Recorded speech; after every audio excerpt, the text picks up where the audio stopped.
It's 2 a.m. with Nathan, Matthew 26:26. And while they were eating, Jesus took bread, and when he had given thanks, he broke it and gave it to the disciples, saying, "Take and eat. This is my body."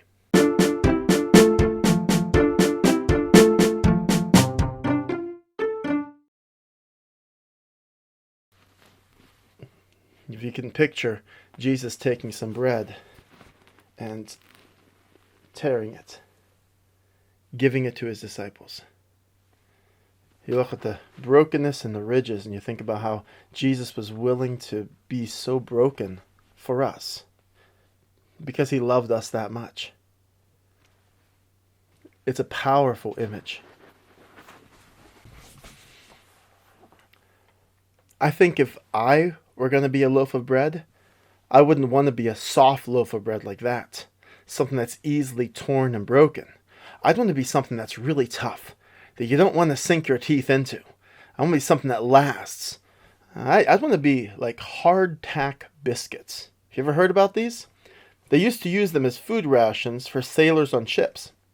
It was just some flour and some water and a little bit of salt mixed with it. And they would bake it 4 times. They'd bake it over and over and over again until it was so hard.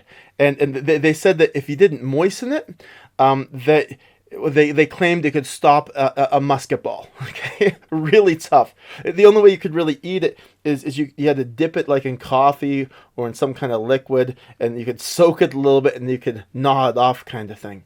It was a very hard thing, but it would last. It would last. They would prepare it like 6 months in advance before they went on the voyage, and it would last on the voyage, and it was part of your rations. That's the kind of bread I would want to be. Something that's not easily broken or torn, something that lasts. And yet that's the whole point, isn't it? Jesus didn't have to die. Jesus chose to come and die for us.